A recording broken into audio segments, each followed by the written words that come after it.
Hello and welcome to Your Employment Matters. I'm Beverly Williams and I'm here to help you navigate your career.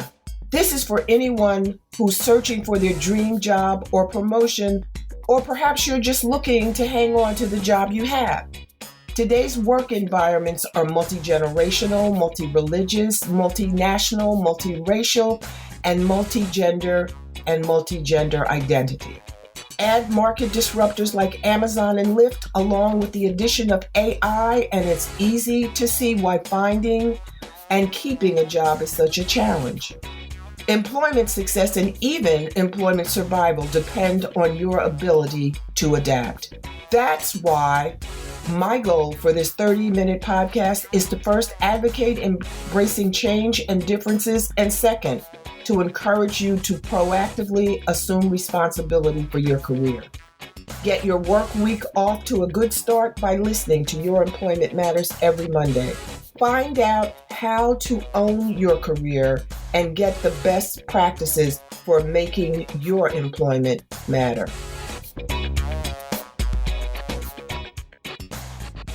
My guest, Tahira Henderson, is a doula. For those who don't know what a doula is, or who are like me and don't know all of what a doula does, Tahira will educate us. I Googled doula and learned that a doula is a person, and what I didn't know was that doulas could be female or males. They're trained companions, but they're not healthcare professionals. A doula supports another individual who is the doula's client. The doula supports the client through a significant health-related experience, such as childbirth, miscarriage, induced abortion or stillbirth, or even non-reproductive experiences, such as end-of-life dying. Doulas may also provide support to the client's partner, family, and friends. I didn't know that either. The purpose or the goal is to help clients feel safe and comfortable while complementing the role of healthcare professionals who attend to the client's medical care. Now, according to the International Childbirth Education Association, ICEA, birth doulas are trained to attend and support not only the physical and emotional needs of women in labor, but their social needs as well. I didn't know that. Doulas offer guidance about postpartum or post-delivery. After the child is born, they provide resources during that time as well. So that will give you a sense of the profession we're going to talk about today. Tahira, thank you so much for joining me today. Yours is a profession that many people may not know much about, and hopefully together we can change that reality. Hey, Beverly, thank you so much for having me. I'm excited to talk to you today and talk about doula work, which I'm very passionate about. So this is fun. I know you are. In the interest of full disclosure, Tahira is another one of my children. I've known her since she was born. She's family. So we're comfortable with each other, and we hope that we can impart some information that may help someone make a career decision that they hadn't considered before. So Tahira, what made you decide to become a doula? So actually, I started my doula journey as a volunteer. Doula work, a lot of people, if they're familiar with the term doula, and it comes from the Greek woman who serves. It's now expanded where it's not just woman, and it can be in situations other than just the traditional birthing setting, but full spectrum. Any kind of intense event in life, you can have this physical and emotional support. And I started my journey as a volunteer. I've done a lot of volunteer work in various capacities since I was a teenager. In my own professional career, kind of getting away from direct care and wanted to have that connection. And so I started in a women's health clinic and a full spectrum reproductive justice doula, if you will. And I wanted to enter in a space where I didn't have to pay money for training. There's a cost associated with training. And I was looking for a way to enter without a huge financial commitment. And so I started off in a women's health clinic as a volunteer. And that training was a very short training. It was a few days and it was free, but then you get more of your experience at the site. So shadowing other doulas and then working in the clinic and kind of building up your skills. And then through that experience, I became part of a volunteer collective of women and learned about this whole doula world where I could serve in various capacities, and actually decided that I wanted it to become my full-time profession. So in the clinic, I was working as a volunteer, and I would work maybe a few days a month, very intense, short-term experience. And then I wanted to branch into birth work.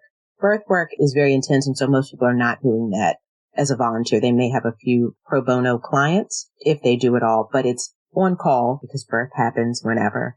And so usually that is a fee for service. Let me interrupt you. So Sure. people their pro bono means free of charge. Right. That you do it without charging a fee. Right. And so once I decided that I wanted to kind of expand my skills, and I was really interested in this doula model of care. I'm still relatively new in doula work. I did my training 2 years ago, and I've been working professionally as a doula. Actually, my title is Perinatal Community Health Worker. And so it's a little bit more expansive than just doula. It's kind of all things along the spectrum of birth. So pregnancy, healthy pregnancy, labor support, and then also postpartum care.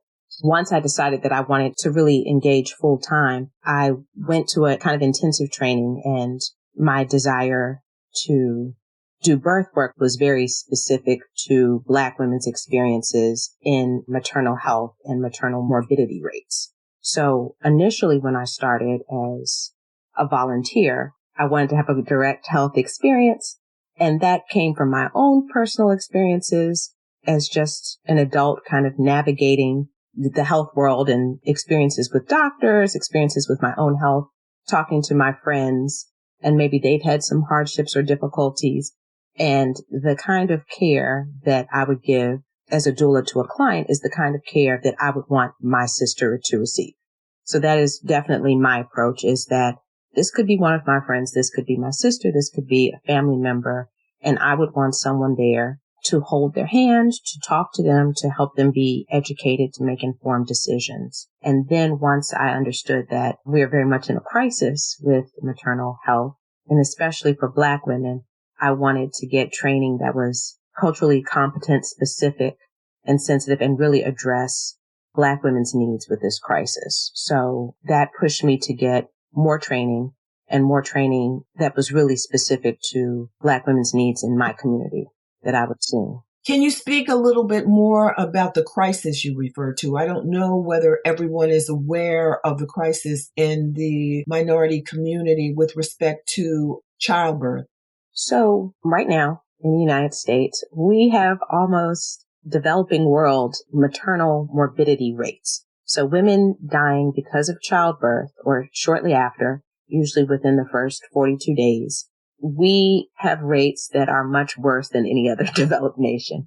And for Black women, it's more than twice that rate. And this is regardless of income or socioeconomic status. So you can be a college-educated Black woman with a good job, insurance, and seeing doctors regularly, and your health outcomes can be compared to a white woman who has not been to college, makes considerably less money than you. So money is not really a factor in the health experiences for Black women in the U.S.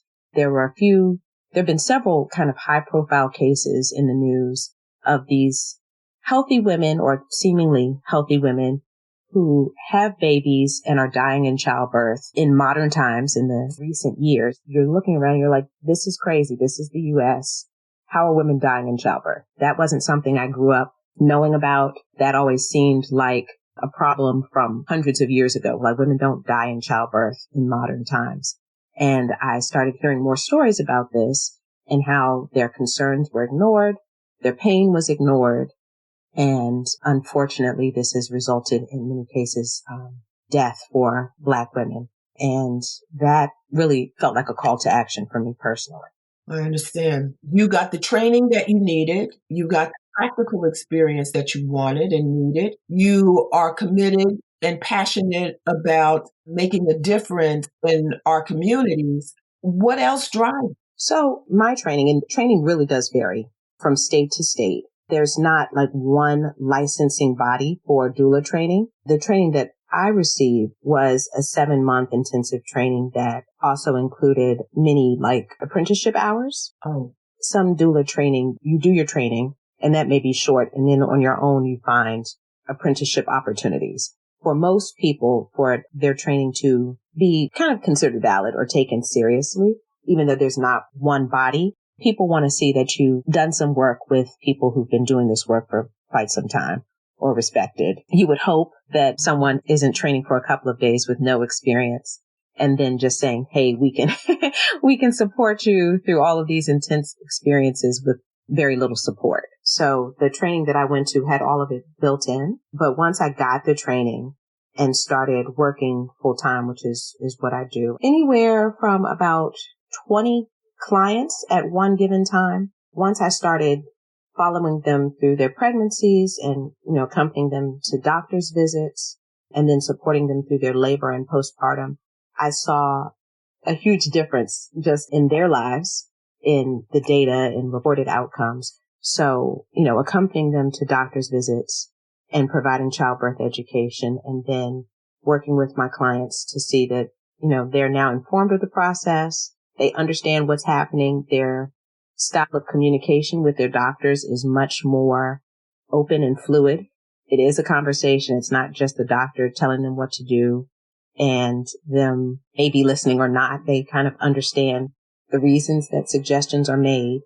They feel comfortable in stating the things that they thought maybe didn't matter and just really being there for their birth experience. That has been really rewarding for me personally. And it kind of led me to see like everyone deserves this level of care. Before I started doing this work, I thought of doula work as a little bit more of a boutique experience. So for people who could afford this like extra support or, pamper yourself. And it really isn't that. It really is everyone's basic right to quality care. absolutely. But you're making a difference in a person's life, and that has to be rewarding. When you can see a progression, a positive progression of change that benefits an individual and will benefit their family. You can't put a price tag on that. No, you can't. And also it's the start for a lot of people for their family unit. So the health care that they receive when they're pregnant and feeling empowered to make decisions about the choices for their family's health and even like socioeconomic status. Like we look at all the determinants of wellness. So are you secure in your housing? Does your job support your general well-being? Are you being empowered when you feel like you're not being heard or you're advocating for yourself? All of these things are a start to a healthy family because you're empowered as a mother. And that's more than just, did you, push out a baby smoothly and both of you all are alive on the other side. Being empowered to make healthy decisions for your child once your child comes starts with planting those seeds during pregnancy and involving a community to support you through the birth and then after. Interestingly enough, a friend emailed me this morning because she is she's a businesswoman and she's very active in her community. She's philanthropic, the whole nine.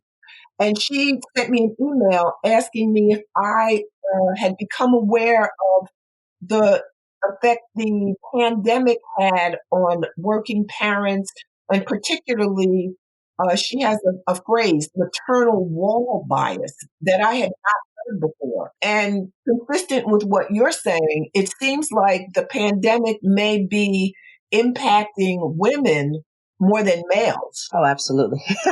So now I have to respond to her, and I have a feeling that she's going to take off and try to do something about this. But, it's always a concern for women. Women don't always feel empowered about their personal situation, whether it be pregnancy and childbirth, whether it be employment.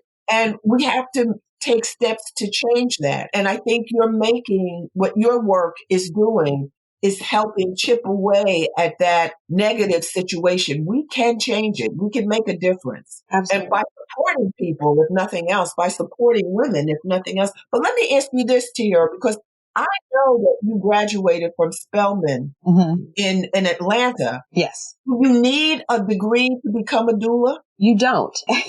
You do not need a degree to interact. The organization that I work with is a Black women-run nonprofit organization that primarily serves Black women. You know, we're open, obviously, to anyone, but the model of care that we offer is very much designed on the needs of Black women, our culture, and providing community-based service in the Washington, D.C. area, also Maryland.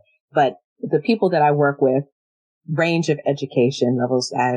There's another Spelmanite who works with me, and she's a lawyer and brings that to the table. There are midwives in the organization, people with master's degrees, nutritionists. But right now, in order to be able to really serve the community, it is open. You don't have to have a college degree. You don't have to have, outside formal training besides your doula work. But in order to be an effective doula, just depending, and to really grow in your profession, there's lots of continuous training that's available. So most doulas I know are constantly continuing with their education. So I got my doula training and then went forward to get additional lactation training and information. So lactation is really breastfeeding. Lactating is breastfeeding. That has a huge impact on a child's health, obesity rates, immune system, and for a whole host of reasons, there's tremendous disparity between ethnic communities' breastfeeding rates. So I wanted to be able to support women in that choice to breastfeed with managing work, family expectations, discomfort, because a lot of women may not have others around them or an example of women who did breastfeed continuously and may need extra support with that. But the doulas I know are constantly getting more training in fertility, in postpartum care, nutrition, like I said. So there's always ways to improve and to be able to offer more to your clients. And those people I know, once they start, you are inspired and empowered to get additional education, whether that's through an additional, like a terminal degree. Some doulas go on to become midwives. Some doulas go on in various capacities. But it's that start of being passionate about healthcare and about women, whatever skills you can bring to the table to best serve. So most women I know do go on for additional education. So there is a career path. There is a career path, but it's not a traditional trajectory. It's not like, oh, the next step is clear. Oh, this is one level higher of what you do. So a lot of women will either work with collaborative or they'll have their own business and maybe have a backup doula for births when they're not available. Because if you're available for birth, that is at the time of labor, a 24-hour on-call situation. And so some women have other jobs besides being a doula. They may have another 9-to-5 that is separate from their work as doulas, or they take on enough clients to kind of sustain themselves financially.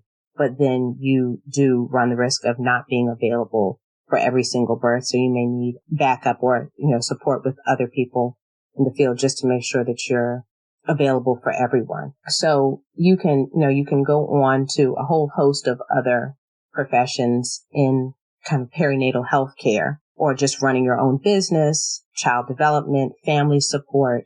But it kind of stems from the same philosophy. That makes sense. No, it does make sense. When I was conducting the cursory research I was doing, I was wondering about career paths, but it sounds like depending on what your interest is and your passion, there are opportunities, and this could be the starting point for people who are interested and so motivated to move on to other areas. But I understand that there are different types of doulas. Mm-hmm. We've talked about birth doulas. Can you tell us what other types there are? Sure. So traditionally with just birth doulas, there is labor support, and then postpartum doulas can be completely separate. So someone who provides labor support may not provide support in the postpartum period where they're really kind of focusing on the mother's wellness and also kind of newborn care. Someone else may be more of the childbirth educator. There's also full spectrum doulas who will assist mothers through difficult pregnancies, perhaps stillbirth, or even elective medical abortions. And then there's also, which I learned more about probably last year, death doulas who offer a much more intensive and personalized, culturally appropriate version of hospice care. So any point in kind of the lifespan where you're experiencing an intense event, you can have this doula support. And a lot of times when people are not familiar with it, it's like, oh, well, if I have a good doctor, or, oh, if I have this general support, why do I need a doula? A doula is really going to be there with you in a very intimate way when whatever event is happening, to really make themselves available for you and for your family to kind of ease you through that period in a way where a lot of it is, I'm coming to your home. I'm helping you ready your home, like in a very, I'm helping you get the things you need, like your actual life, not just an office visit. It's a very intimate level of care to help you through a difficult transition. So I guess based on what you're saying, I can conclude that a male in hospice could get a doula? Yes, absolutely. Okay. First of all, I didn't realize that doulas had a role end of life situations. I didn't know that. I didn't know that, as I said earlier, that males could be doulas too. Right. So they can be doulas in any situation. A lot of people are, just traditionally more comfortable with a woman in birthing situations, but men can train to help their partners, family members, spouses. As we kind of are expanding concepts of gender and what a family looks like, what your doula looks like, it can be very, very different. And so it's all about the level of care and the comfort. So men can absolutely be all of those things. We are very gender inclusive in our support, non-binary. We're not really restricted to, gender roles of mother, father. It's a very usually open and welcoming community. So the clients that I serve can fall anywhere on the spectrum of the LGBTQIA community, and even those providing the service. Well, you talked about your training. Is there a requirement for doulas to continue getting educated?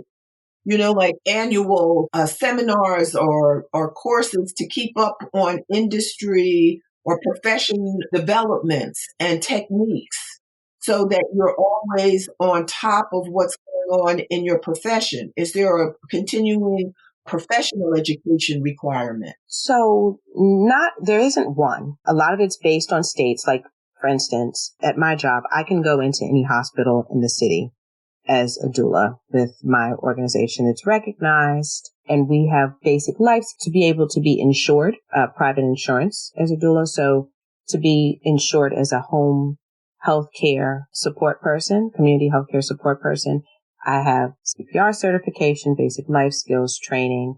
I'm certified. I certify every year that, I don't have a criminal record, and I'm a mandated reporter for child abuse. So there are, just depending on the services you offer, there may be certifications that you need to get or that you should get to be responsible, to be licensed to operate either as an independent contractor or with an agency. Some hospitals do want to see some record of training when you are able to come in as a doula. So there are some organizations that are a little bit more recognized than others, but there is no one certifying body.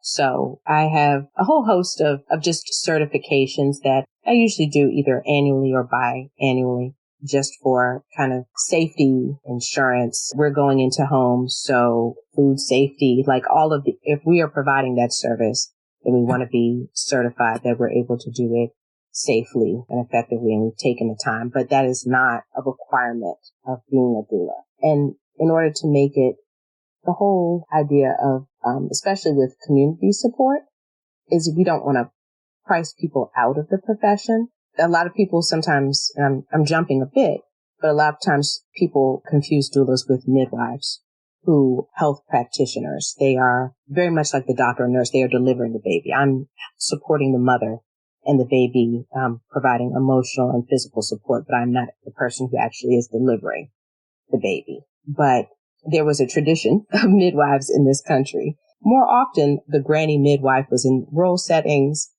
up until probably the early 70s, late 60s. Granny midwives were Black when women weren't able to go into the hospitals.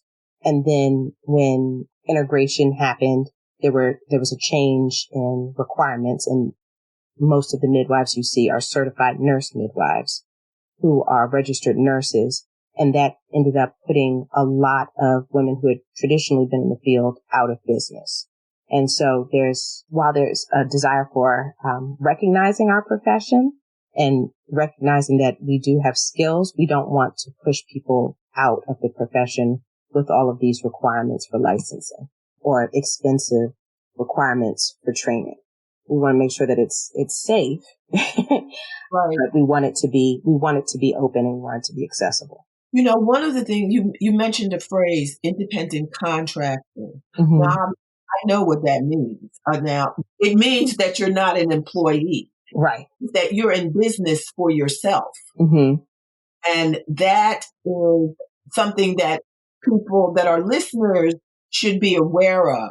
There are steps that you should take as an independent contractor, such as insurance, such as making sure you keep records of your income and sources, and to make sure that you are indeed an independent contractor, because sometimes those lines are blurred. Right. Absolutely. And as a doula, you can be an independent contractor or an employee of, say, hospital, birth center, or a maternal health care or perinatal health care organization.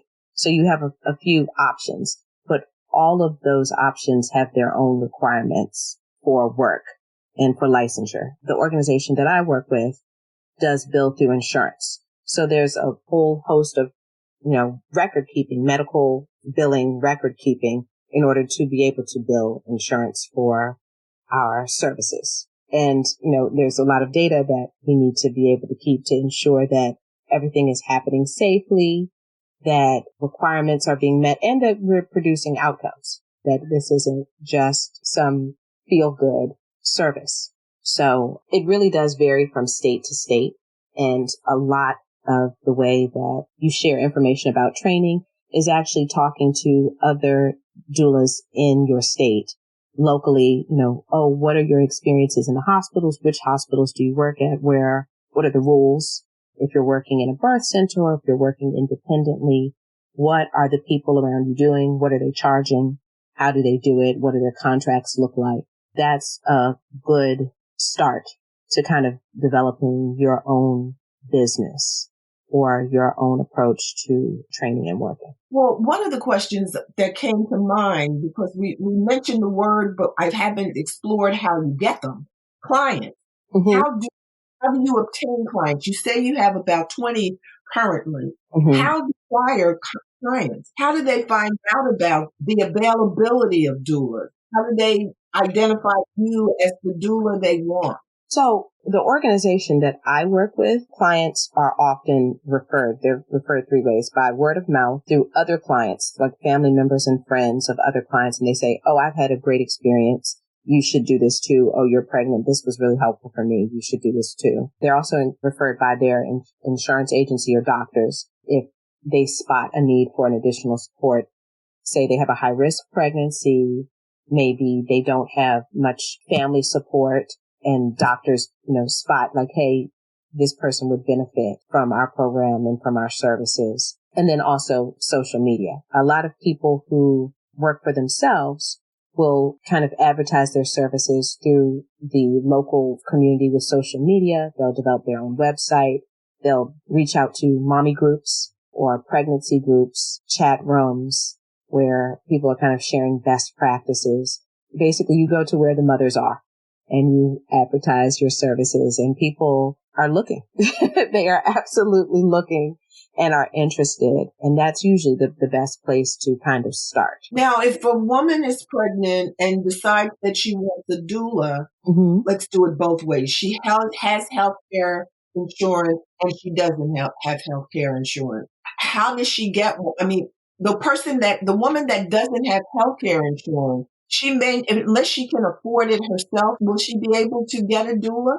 So in many states, no. In many states, doula, if someone is working independently, often that is not billed through insurance, and it can be cost prohibitive because, if someone is completely uninsured, they may not have additional funds for each visit. The range for services can be a few $100s per session to up to $1,000 to $1,500 for labor services specifically, if they're just charging out of pocket. For our agency, because we have an agreement with the Medicaid providers, and we also have grants to support low-income women and women with high risk.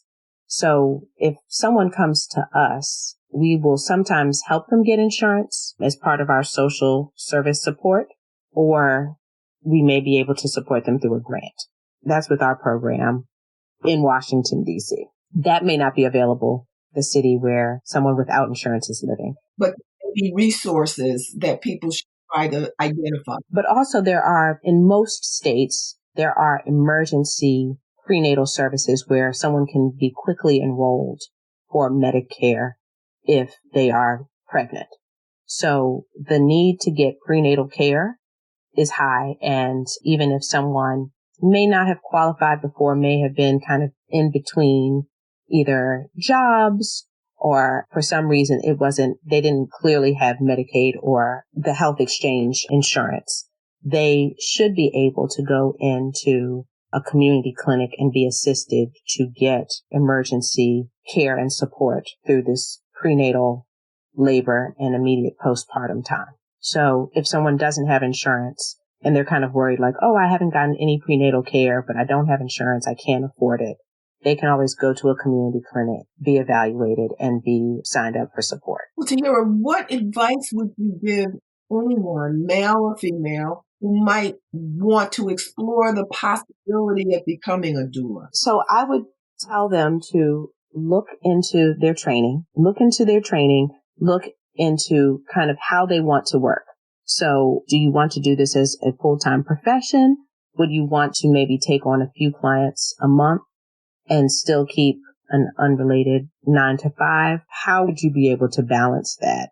And then look into who's offering training in your area. If no one's offering training in your area, there are lots of virtual options where they can really get good training and kind of make a plan for the kinds of services that they would like to provide, and look at who's getting that training if they want to do it. If they want to receive it, or they're pregnant and they, regardless of income, really being comfortable with your doctor, being comfortable with kind of your birth plan and who's going to support you during your pregnancy, during labor, and afterwards. Doulas do make a difference just in terms of feelings of comfort and reduced feelings of trauma, being able to feel like they've been heard, having better health outcomes all throughout, having reduced rates of cesarean sections. They found that when clients have doulas, their labor time is usually shorter. There are less instances of having C-sections, and there's more instances of having postpartum check-ins. So a lot of times a doula will catch something that a doctor may miss because doctors aren't checking on moms as frequently after the baby is born. And that's a concerning time. They may check in on a mom 6 weeks after the baby is born, and lots can happen. And so having someone who's knowledgeable to say, oh, this is within the healthy spectrum, let's support you in this way, or this is actually really concerning, this needs a check-in before 6 weeks, can be really helpful. Tahira, you've given me a lot of information. There are things, as I said, that I did know, but then I didn't presume that I knew them. I knew what doula did generally, but provided a lot of information that I didn't have before. Can you identify a source, a resource that anyone interested in becoming a doula might contact? Sure. They can start off with one organization that is pretty well recognized is DONA, which is DONA International is one of the largest international doula training organizations. And so they can start there. It's DONA, and they're one of the largest internationally recognized organizations that provides doula training. And it starts with, and they, kind of define doula work, and they talk a lot about various training classes that are offered. And then you may want to kind of branch out into local organizations that are providing training, or even looking at birth centers or hospitals in your in your community. Who do they work with? What services are offered? Talking to mothers. If you're interested in other forms of doula work, say you're interested in being maybe end of life, you may go to hospice care organizations. In DC, there actually, I think they're referred to as death doulas, and there are less than probably 10 death doulas in the DC area. They're, really well known. And just depending on what your desire, what your experience is, what your needs, cultural needs are, that kind of leads you to picking one doula over another. But they're not many, and they become well known. So the circles, all of the doula circles are relatively small and tight, and people do become well known, and their level of training, their level of services, how they work becomes known. And so just contacting other people who are doing the work similar to what you would like to do is a great place to start. I'm glad you mentioned international, because it's a very portable profession. Right. And that is something people should keep in mind. If you're trained here, you may have to require additional training to do the work in another country, but you shouldn't have any problem making the transition. Right. This is very true. Different states have different requirements, where one agency may be very well known locally in your area in Washington, D.C., where I live, but may not be as well known in California or as well known internationally. And so if you wanted to move and wanted to start a business in a new location, you may need to see what the requirements are for that area and, understand the training needs. The doula profession has become a lot more popular, more recognized in more recent years. Like I mentioned with COVID, our work has changed a little bit. When the crisis first hit, the pandemic first hit, they were really restricting access to the hospitals. So most doulas were not able to get access to the hospitals because they limited the amount of people that could come in with the mother. You heard stories about New York where mothers were having to deliver babies by themselves. Like even their partner couldn't come in. That Right. obviously got a lot of backlash very quickly, and they changed that policy.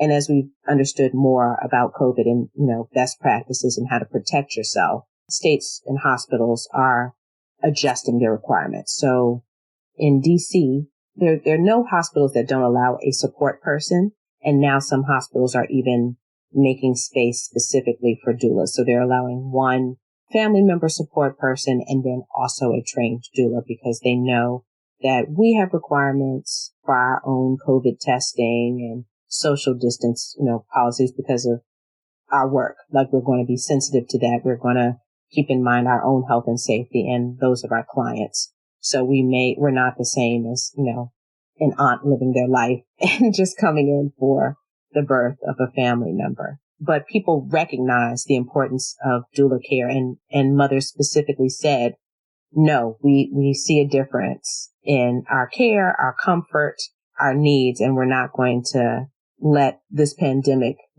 be the reason that our rights are infringed upon. And so people actually demanded that doulas be let back into hospitals, and that's happening more and more. So people are recognizing the need for additional support outside of the kind of traditional health and delivery system, and they're seeing an improvement in outcomes.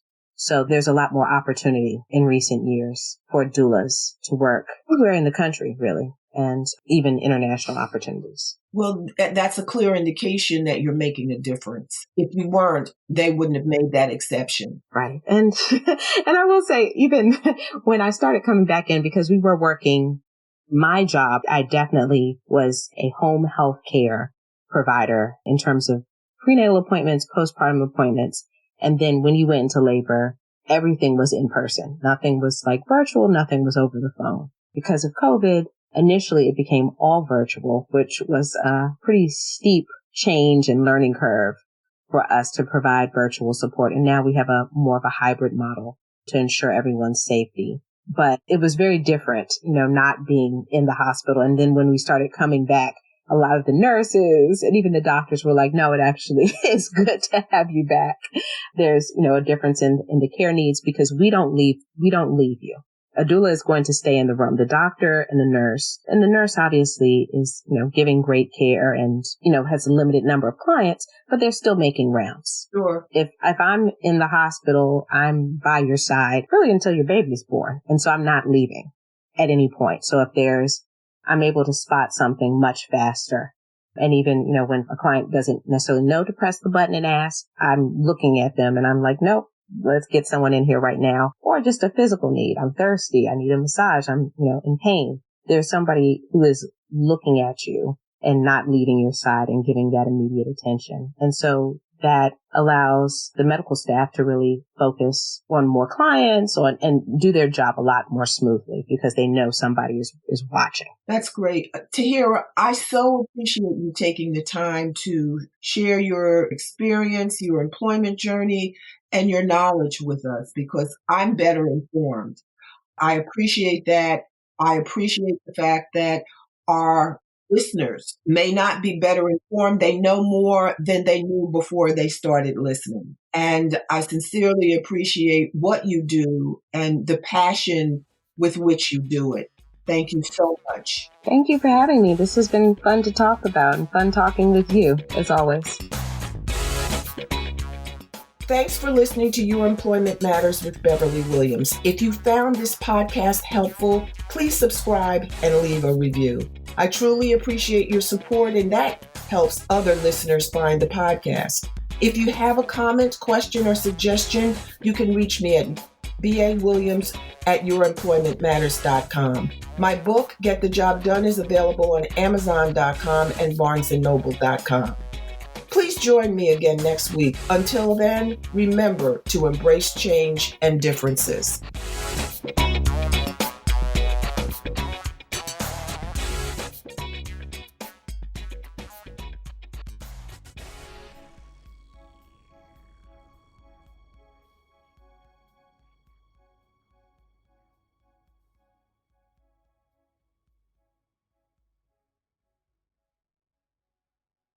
This podcast is part of the Sound Advice FM network. Sound Advice FM, women's voices amplified.